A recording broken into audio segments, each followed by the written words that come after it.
changing lanes, adapting plans. The start of 2022 had been challenging for Visayas. Aside from the still lingering pandemic, series of strong typhoons, Odette and Agaton, have struck some of the provinces in the region. This occurred just when the cluster has already set preparations for the implementation of the additional financing 2 and is already working towards the new normal. These events have caused the PRDP management in the Visayas to again sit down, assess and re-strategize its plans for the remaining months of the year, leading towards the sustainability of its sub-projects and the project's success. In this presentation, we present to you the notable accomplishments of the PSO Visayas cluster for the first few months of 2022 and also discuss the strategies and moving forward directions to the cluster in consideration to the issues and concerns that affect project implementation. Are you ready? Let's start. As a refresher, let us review this diagram on the interlinkages between planning reforms, infrastructure, and enterprise sub-projects with technical, financial, and human resource support from the IS support. Starting with the identification of priority commodities as guided by the Agriculture and Fisheries Modernization Plan, 22 value chain analyses are crafted, which are then translated into 16 provincial commodity investment plans with a total of 58 commodity matrices, spelling out investment opportunities and intervention for the agri-fishery sector. These PCIPs were used to generate the enterprise and infrastructure sub-projects for PRDP and non-PRDP partners. Under the PRDP I-Build component, there are 96 rural infrastructure sub-projects across Regions 6, 7, and 8, spanning from the original loan to the first additional financing, then to second additional financing. Out of 96 sub-projects, 41% or 39 sub-projects were already completed, with 57 sub-projects still in various stages of completion. For enterprise sub-projects, on the other hand, the 120 sub-projects were identified with 67% of which are already completed, equivalent to 80 sub-projects. This interplay of components will eventually lead to the achievement of the project development objective, which is to increase rural incomes and enhance farm and fishery productivity in the targeted areas. Relatively, the following PDO level result indicators will also be achieved. At least 5% increase per year in household incomes for farmers and fisherfolks beneficiaries. 7% increase in value of annual marketed outputs. 30% increase in incomes for targeted beneficiaries involved in enterprise development. 20% increase in number of farmers and fisherfolk with improved access to Department of Agricultural Services.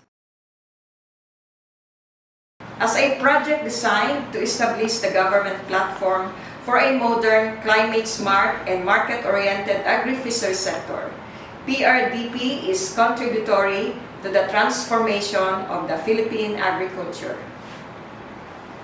The introduced tools and strategies of the project were identified to be part of the key strategies in the achievement of the 1DA reform agenda. This includes bayanihan agri-clusters, province-led agriculture and fisheries extension system, mobilization and empowerment of partners, technology and innovation, farm mechanization and infrastructure investments, and establishments of post-harvest processing, logistics, and marketing support. The next part of the presentation shows the different activities and accomplishments of each region as of April 2022 relative to their project implementation. Let us start with Region 6 to be discussed by Director Moises D. Manaay, RPCO 6 Deputy Project Director.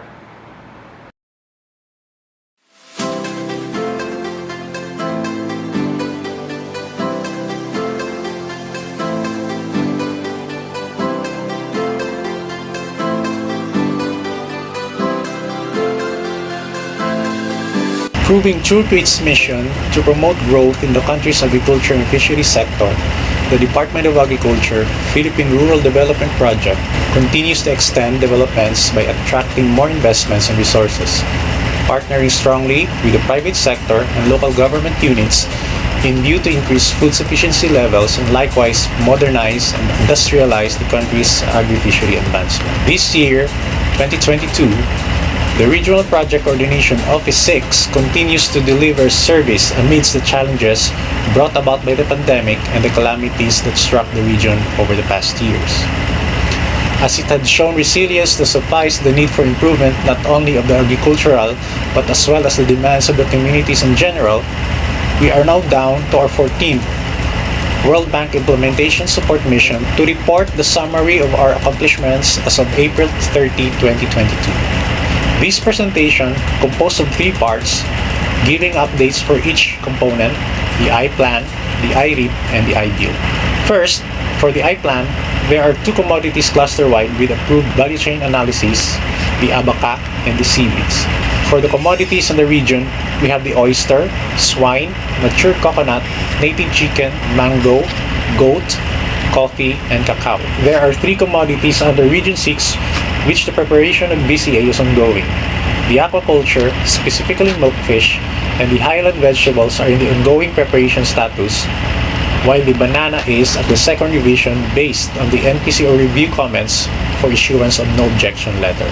Meanwhile, the mango commodity is at the second revision based on NPCO review comments for the issuance of no objection letter, which is currently undergoing BCA updating. The PCIP is also among the basic planning tools utilized by the PRDP. As for the status of the PCIP in the region, Aklan has 4 out of 5 commodities already included in the PCIP and the other one is currently undergoing updating. For the province of Antique, there are 4 of 6 commodities approved while 2 are for updating. For the province of Capiz, has 5 commodities included with 2 for updating. Guimaras, on the other hand, has 6 out of 7 commodities. Iloilo has 5 out of 7 commodities in the PCIP and has 2 undergoing updating. Meanwhile, for Negros Occidental, 1 is for updating and 5 are already included in the PCIP. As for the leveraged resources per province, Aklan has pursued 31% of the total PCIP investment requirement. That is almost 2.1 billion pesos. Under non-PRDP, 16 of these interventions are under ongoing status, while 9 are already completed and 4 under proposal status. The province of Antique has recorded a staggering 104% total percentage cost of investments pursued for funding from the total PCIP investment requirement. Meanwhile, the province of Capiz has recorded 40% total cost of the investments pursued for PRDP funding and other agencies. That is 871.73 million out of the 2.18 billion total PCIP investment requirement. For non-PRDP, half of the total investments, that is 478 million, are mostly due to the construction of several road access funded under Calzada CMGP program by the DILG. Moreover, Guimaras has recorded a total of 627.95 million, of which 186.75 million are non-PRDP investments. That is 23% of the total PCIP investment requirement of the 2.723 billion pesos. Based on records, total completed interventions are at 14 sub-projects amounting to 114 million pesos and 12 ongoing sub-projects at 72.69 million. Guimaras is currently updating the list of interventions pursued for funding to other agencies and organizations. By June 2022, encoding and cleansing of LGR module data will be done, with new projects to be included. For the province of Iloilo, it holds the highest record for both the number of interventions pursued for funding to other agencies at 147 projects and the highest intervention cost. Overall, out of the 8.869 billion pesos investment requirements, 32% or 2.87 billion worth of sub-projects both for PRDP and non-PRDP was recorded. The province of Negros Occidental holds the second highest total PCIP investment requirements in the region at 7.528 billion pesos. Out of the total, 35% or 2.620 million worth of interventions were pursued for PRDP funding and other agencies. With the Commodity Investment Plan institutionalization, both for IBIL and IRIP, 3 sub-projects are being funded for the abaca commodity amounting to 303.82 million. For coconut, 2 sub-projects with a total amount of 5.22 million pesos. As for the native chicken, 5 sub-projects amounting to 211.9 million are being funded, while for muscovado worth 627.26 million, 2 for mango amounting to 128.31 million, and 13 sub-projects for swine are being funded with a sum of 1,012,150,000 pesos. For IRIP solely, 4.22 million was intended to fund the goat commodity, while for IBIL alone, 1 sub-project for seaweeds and 1 for oyster were funded amounting to 9.75 million and 64.16 million respectively. Significantly, the IRIP component have made a progress in terms of the approval of pipeline sub-projects under the second additional financing. There are currently 34 sub-projects under the enterprise development component amounting to 149 million pesos from the World Bank and the Government of the Philippines. As classified per funding modality, the total cost of 20 micro-enterprises is 12.99 million, for 3 small enterprises, 75.85 million, and 11 medium enterprises with a total of 60.46 million pesos. As to the operation status, out of the 22 completed sub-projects amounting to 24.18 million, 2 sub-projects are currently not operational, 15 are operational, and 5 are sustainable. There are currently 4 pipeline sub-projects worth 36.19 million under the AF2 for the IRIP component of Region 6. One of which is the oyster production, processing, and marketing enterprise in Aklan that is now on the finalization of business plan and feasibility study for issuance of no objection letter 1. 3 of which is in Negros Occidental, namely Salvanticam Native Chicken Production Enterprise and the Goat Breeding Production and Marketing Enterprise. Both are at the finalization stage of the business plan and feasibility study for issuance of NOL 1. Meanwhile, the Kawayan Virgin Coconut Oil Production and Marketing Enterprise has undergone the RPAB review last April 29, 2022.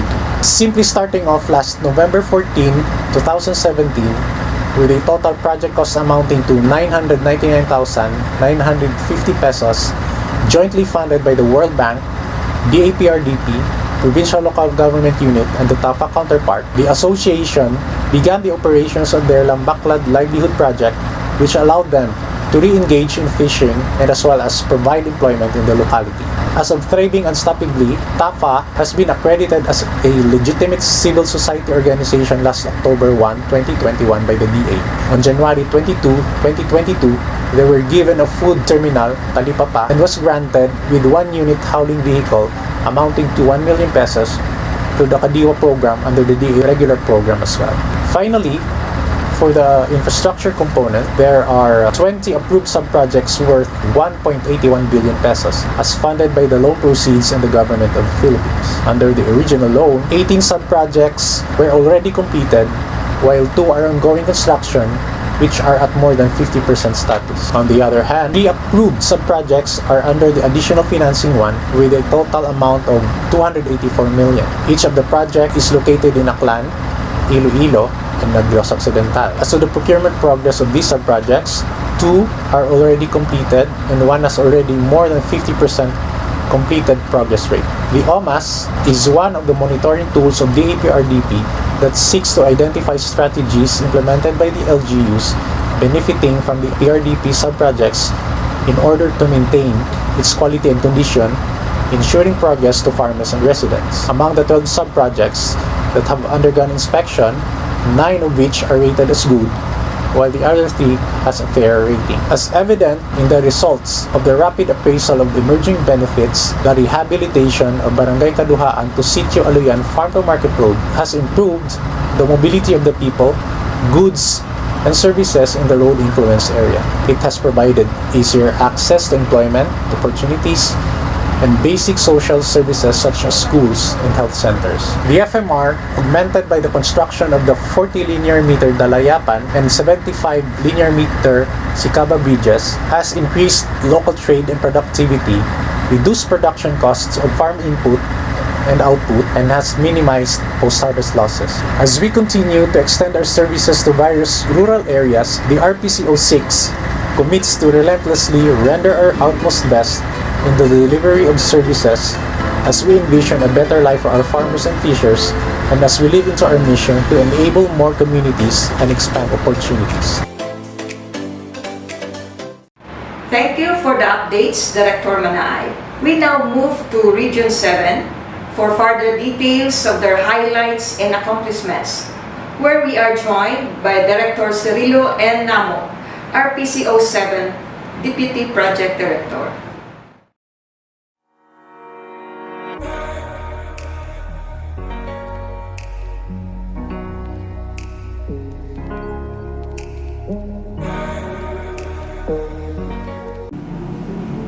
World Bank team headed by Sir Eli, PRDP family headed by Yusik Ariel and DP Disyandi. To all of us, good day.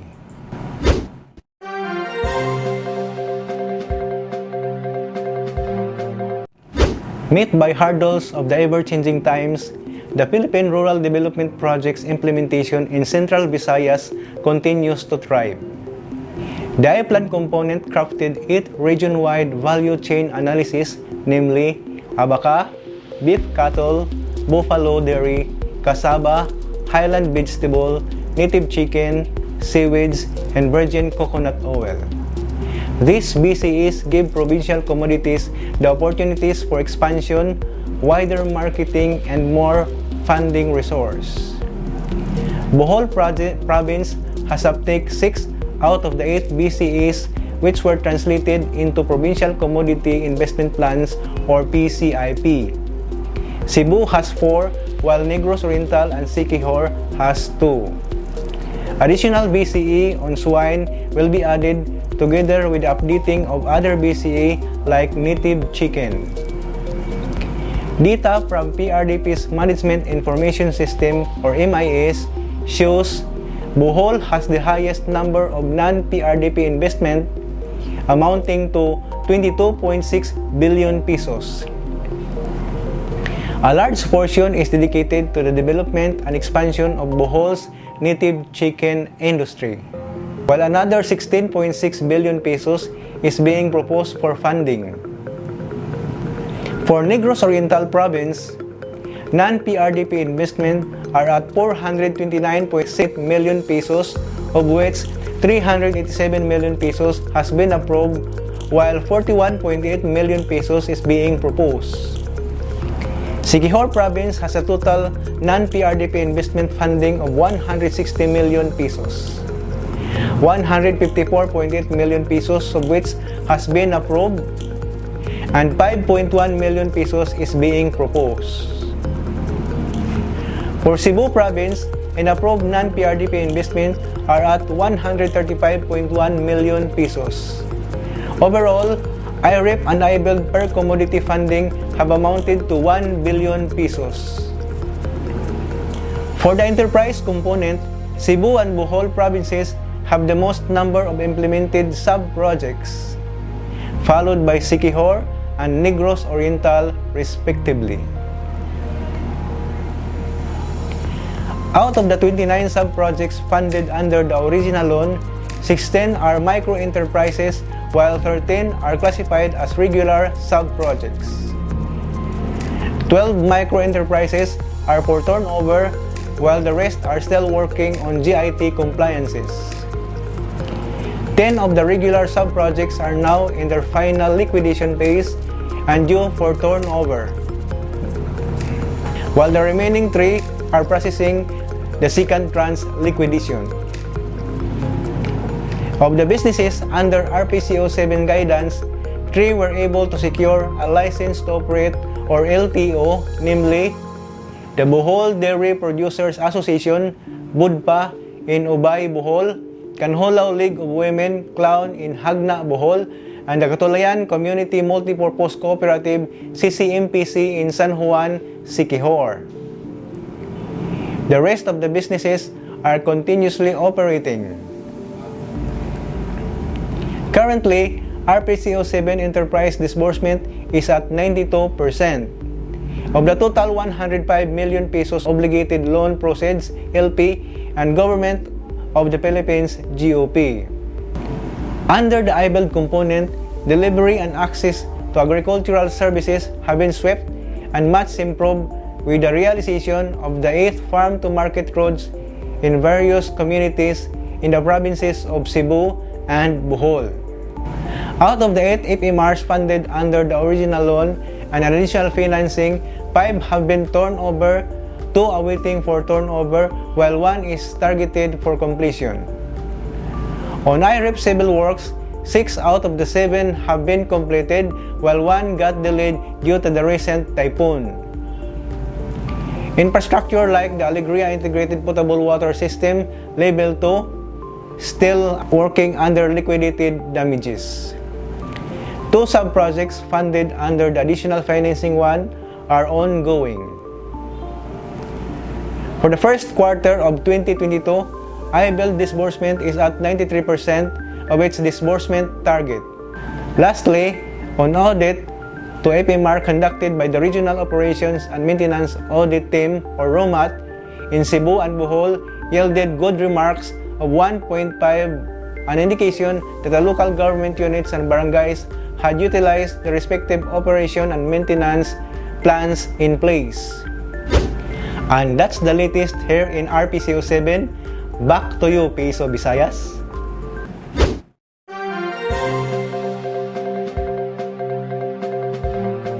Now we head on to Region 8 with Director Jeneline Almeria, our PCO 8 Deputy Project Director, for the report of their accomplishments and activities.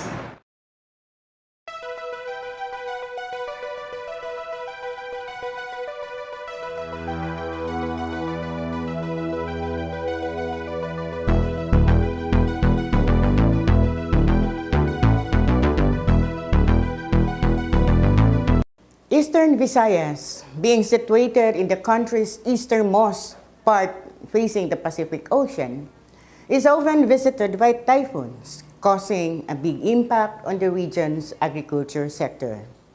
The recent landslides due to Typhoon Megi and Agaton left 942 million worth of agricultural damages, affecting 18,389 farmers. Despite these natural disasters and continuing threat of the pandemic, Region 8 farmers remain resilient and bounce back to produce food for every family. Meanwhile, the RPCO 8 team constantly gives its best effort to ensure that farmers are well assisted in their needs, especially in the marketing of their products. In the past 6 months, the team conducted several activities like trainings and orientations so that beneficiaries are well equipped with information and technical know-how about the projects and how to operate their enterprises. Monitoring and inspections were also done to keep an eye on how the projects are being implemented. Region 8 has a total land area covering 723,000 hectares, which comprises 32.5% of the region's total area.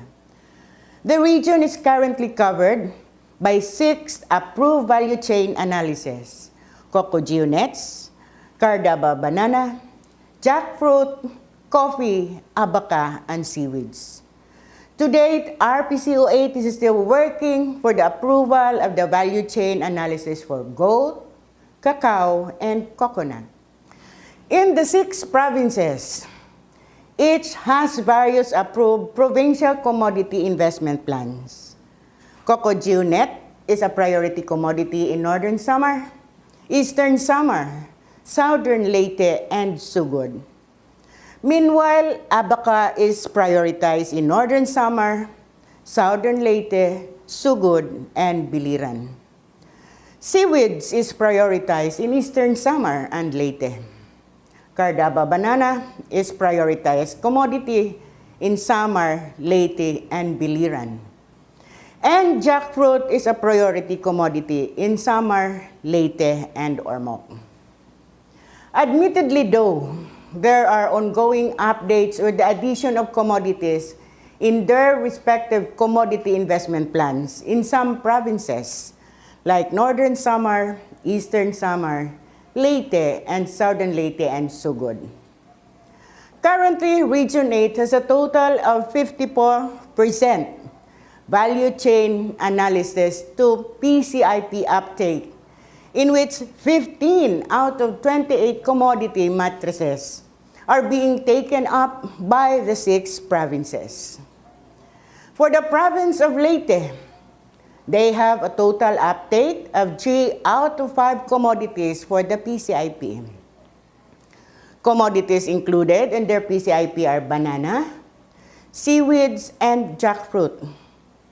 Ormoc included jackfruit in their commodity investment plan.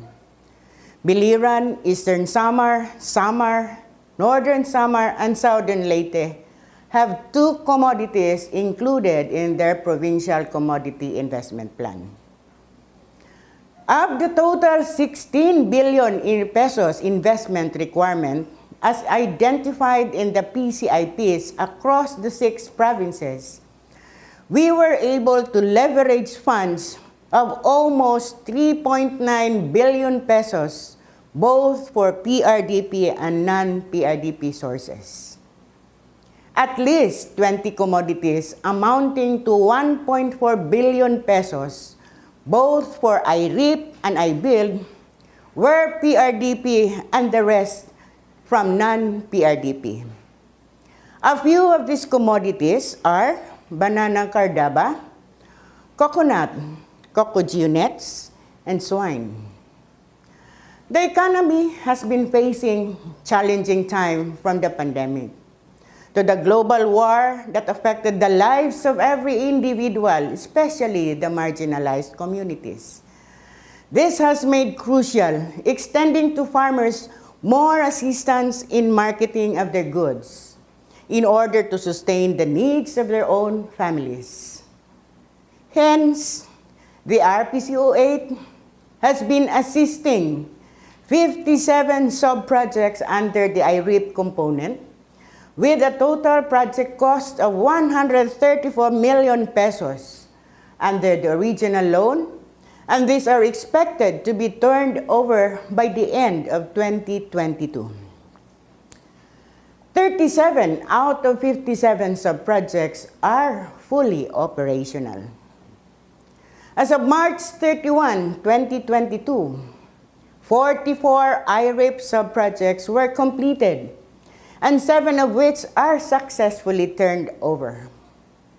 For a fully operational business, infrastructure facilities are very essential.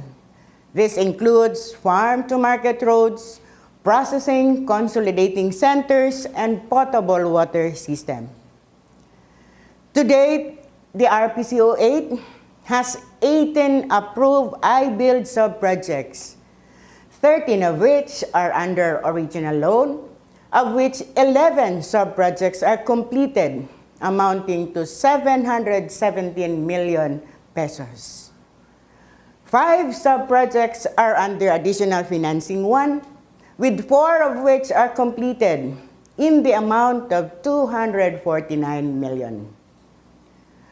Total exposure of 1.2 billion pesos for the infrastructure or IBuild component in Region 8, with 21 sub-projects to include 3 sub-projects under additional financing 2. RPCO8 has conducted 14 operations and maintenance audit system. 8 were rated good, and the rest as fair. The RPCOA team works closely with other partner agencies for a more efficient implementation, for we believe that food sufficiency relies mainly in the hands of our farmers who needs utmost assistance. The NRM-GEF unit has its global environment objective, which is to strengthen the conservation of the coastal and marine resources through biodiversity conservation and fisheries resources management. This presentation will show the unit's progress relative to the achievement of this objective. There are 3 GEF sites in the Visayas: Guimaras Strait, Danahon Bank, and Guian Coast. One of the measures in the achievement of the GEO is through the increase in the MPA management effectiveness in selected sites in the GEF target areas. This will be monitored using the MPA Management Effectiveness Assessment Tool or MEET and Management Effectiveness Tracking Tool or MET. MEET aims to assess governance in terms of enforcement, implementation, and maintenance. The comparison of scores from 2016 to 2021 shows that the MEET scores of most MPAs in GEF covered sites already reached the target score of 66. However, Canigaran, though improved its score, still was not able to reach the passing score. The result of the assessment showed that there is still a need to improve on law enforcement, implementation of IEC programs, conducting participatory assessments, and site development. MET, like MEET, facilitates the reporting of management effectiveness. As of 2021, the scores showed a slight decrease in 4 MPAs, namely Lawi Marine Reserve and Fish Sanctuary, Toyo Reef Fish Sanctuary, Bilang-Bilangan Marine Sanctuary, and Hingotanan Marine Sanctuary. For the 2 MPAs in Guimaras, the decrease was attributed to the minimal involvement of stakeholders in the decision-making process and regular assessment, and insufficient funds to conduct CRM activities.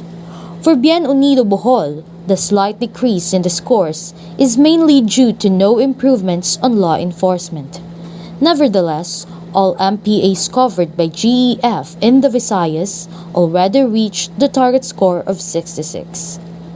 Relative to the adoption of the MPA management plans from the total 20 target GEF sites, there are only 13 sites as of the moment adopting the MPA management plan with 65% accomplishment rate. Among the 3 GEF sites, only Danahon Bank has not accomplished the target, with only 1 GEF site with adopted MPA management plan at the municipal level with an approved board resolution. The remaining 7 sites have action plans but are only adopted at the barangay level. For the MPA rehabilitation sub-projects, there are 20 in the Visayas. 4 are in Guimaras Strait with total project cost of 13,416,634 pesos and 31 centavos. 8 sub-projects in Danahon Bank amounting to 23,117,433 pesos and 36 centavos, and 8 sub-projects in Guian Coast with project cost of 27,740,880 pesos. These sub-projects received production support such as patrol boats, guard houses, markers and buoys, diving gears, compressor, and other equipment. These were provided to the GEF covered sites in order to aid in their management of marine protected areas. To enhance the engagement of the communities and local stakeholders in the management and conservation of the coastal and marine resources, 12 micro-enterprise sub-projects on seaweed farming or production and marketing were implemented for our local partners in the provinces of Guimaras and Bohol. They were provided with seaweed seedlings, PE ropes, boats, pet bottles, staking posts, among others. One of the challenges that the GEF unit has faced in these recent months is the onslaught of the Typhoon Odette, which affected 5 municipalities identified as GEF sites in Bohol.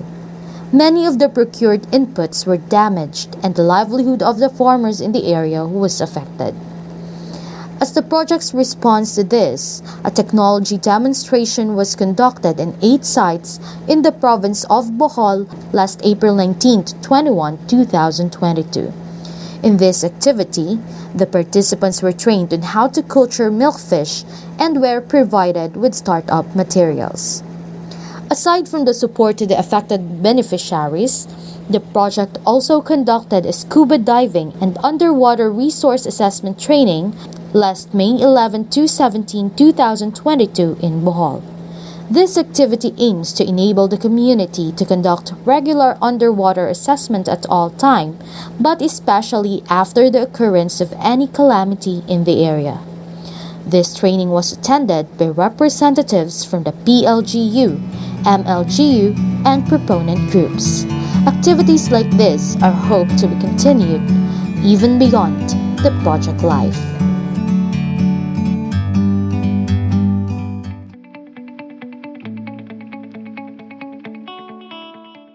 As reported by the 3 regions, first quarter of 2022 had been challenging.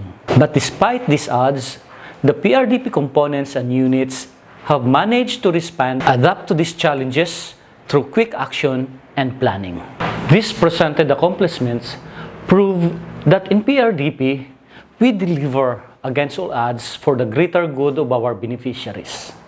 Now, in order to sustain what has already been accomplished so far, we went back to the drawing board and sat down to strategically plan out for the activities and outputs we need to deliver for the remainder of 2022. Major events such as the election of local and national officials, closing of original loan implementation, and other fortuitous events that may occur were greatly considered in setting these targets. And here are the targets. Under the I-Plan component or investments for planning at the local and national level, there are 7 major deliverables targeted this year. Concentration of these targets highlight only 2 major activities for the component: VCA approval and PCIP updating. The rest of the deliverables will be presented and discussed in the component's breakout session. Table shows the summary of I-Plan targets, while specific commodities and provinces to be covered will be shown in the succeeding slides. In total, I-Plan has a target of 14 VCAs for preparation this year. 7 are for new priority commodities, while the other 7 will cover commodities for updating of previously approved VCAs. For PCIP, 12 PCIPs are for updating, 3 each in the second and third quarter, and 6 PCIPs in the fourth quarter.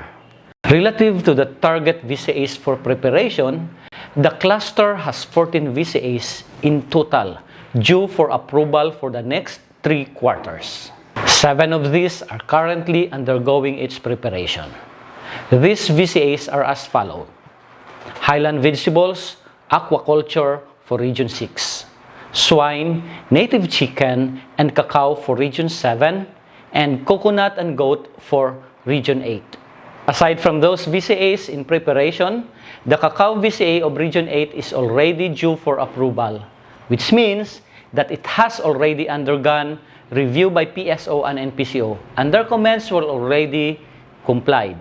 On the other hand, there are 2 VCAs which are currently undergoing second round of compliance for the provided review comments from NPCO, and those are banana and mango of Region 6. Also, there are 4 VCAs that have not yet started any activities relative to its updating and approval.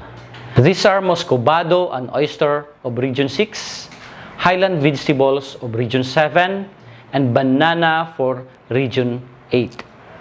For the PCIP or the Provincial Commodity Investment Plan, all 16 provinces in the Visayas have already approved PCIVs, plus one CIP for Ormoc City in Leyte. Targets for PCIP pertain to the updating of these CIPs, which means inclusion of additional commodity matrices in the approved CIPs. In totality, there are 12 provinces due for updating in Visayas, list of which is in the next slide. From these 12 CIPs, 17 commodity matrices need to be formulated covering 8 unique priority commodities. In order to update the PCIP, activities such as stakeholders consultation, joint technical review, and Provincial Development Council approval should be done. For targets, 7 commodities are due for PDC approval, 6 are already for review, and 4 still needs to undergo stakeholders consultation. Targets under the intensified building up of infrastructure and logistics for development, or commonly known IBUild, will be presented next.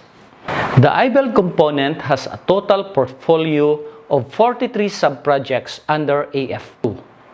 Following directions for identifying AF2 sub-projects, 27 sub-projects or 63% are other infrastructure projects. 23% or 10 sub-projects are farm-to-market roads. Bridge sub-project and FMR with bridge sub-projects both have 7% share with 3 sub-projects each. Types of other infrastructure sub-projects varies, including abattoir, potable water system, feeder port, fish port, and dressing plant. Based on the project cycle, here is the IBUild status. 10 were already issued with no objection letter, 1 with null 2, and 9 with null 1. The remaining 33 sub-projects were all RPAB approved and is now undergoing compliance to RPAB comments. It is notable in this graph that from the total of 43 sub-projects, Region 6 has the most number of AF2 sub-projects with a total of 28 compared to Region 7 with 10 and Region 8 with 5. Relative to the target IBUild sub-projects for null issuance in 2022, the quarterly target is shown in this table. 8 sub-projects in the second quarter with a total amount of 1.151 billion. For third quarter, 16 sub-projects are for null issuance amounting to 2.011 billion. And in the fourth quarter, there are 4 sub-projects for approval with project cost of 542.93 million pesos.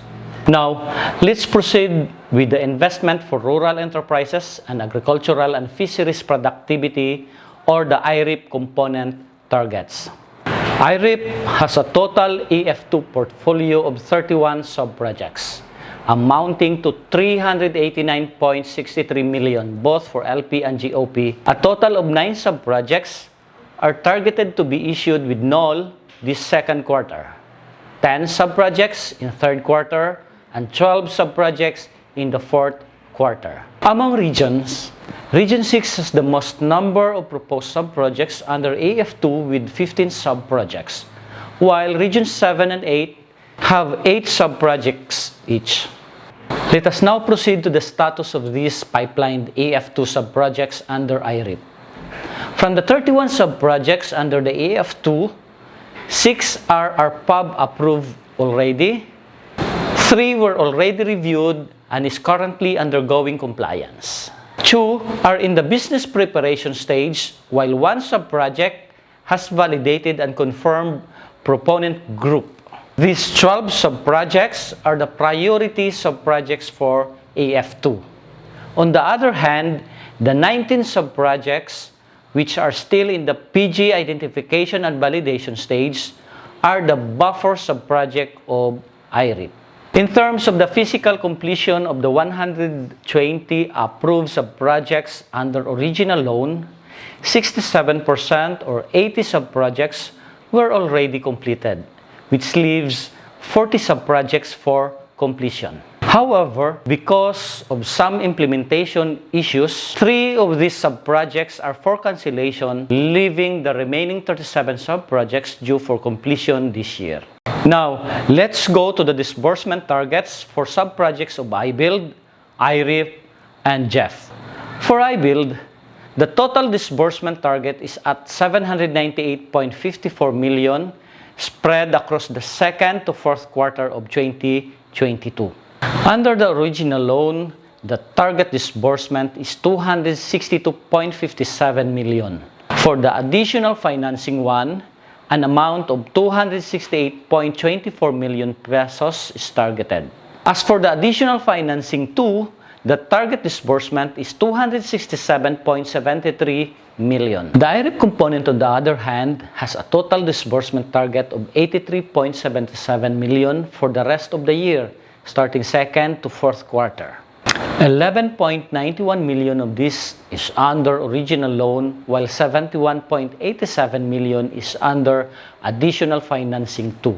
For the Global Environmental Facilities or GEF unit, disbursement is targeted for second quarter alone to the amount of 2,952,576 pesos. All of these reported accomplishments and targets of Visayas are all contributory in reaching the PDOs. However, achievement of this task has proved to be challenging for the cluster. These challenges, as it affect the sector, impinges also on the PRDP's interventions, especially on the sub-project meant to improve farming and fishing communities and ultimately deliver the PRDP-PDOs. The first in queue are the challenges brought about by the natural calamities such as typhoons, landslides, and floodings, which agriculture and fishery sector in the Visayas cluster are exposed to. Just recently, Typhoon Odette has an accumulated damage cost of around 64.75 million for PRDP sub-projects alone.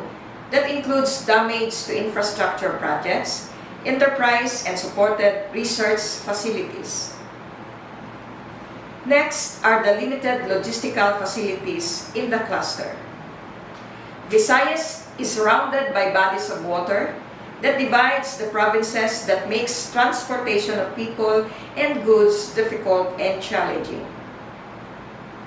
Although there are some facilities already available, such as shipping ports, airports, feeder ports, among others, these are few and limited to only 2 major cities and districts. Thus, it entails production costs, high transportation and shipping costs, and longer travel time. Last challenge encountered by the project is the LGU dynamics in the provinces. Being our partners in the implementation of the project, their support is important in order to hasten the processes and ensure the sustainability of the enterprises. However, it is observed and documented that there are instances that some LGU dynamics are causing delays, like in signing pertinent documents, setting directions and instructions to field personnel, and compliance of comments to project documents. The management considered all these external environmental factors in setting directions to the cluster for the remaining project life. Firstly, strategically identify the agricultural facilities and infrastructure projects that will create agricultural corridors. Secondly, the cluster will be working closely with its partners as we transition to the new normal, full of uncertainties brought about by the pandemic and natural calamities. How? As we change lanes, we need to adjust to the environment we are in, make innovative and doable plans and interventions together with our partners. Thirdly, maintain assessment and planning workshops with PRDP partners. And lastly, build internal strength and capacities within DA and LGUs and strengthen capacities to adapt the new normal approaches in managing sub-projects using PRDP processes, tools, and innovation through integration, mainstreaming to the 1DA reform agenda pillars and key strategies. The PRDP-PSO project, its innovations, proven practices, processes, and tools could surely contribute to the 1DA reform agenda. Provided, however, that support for the project's adaptive measures towards sustainability will be given, building on the capacity of the cluster to establish more strategic agriculture corridors, developing strengthened partnership with implementers and industry players, and implementing interventions for unaddressed gaps in the value chain would be a welcome development. By constantly changing lanes and adapting plans, PRDP will prove to become one of the pillars for DA's quest for food security. Thank you.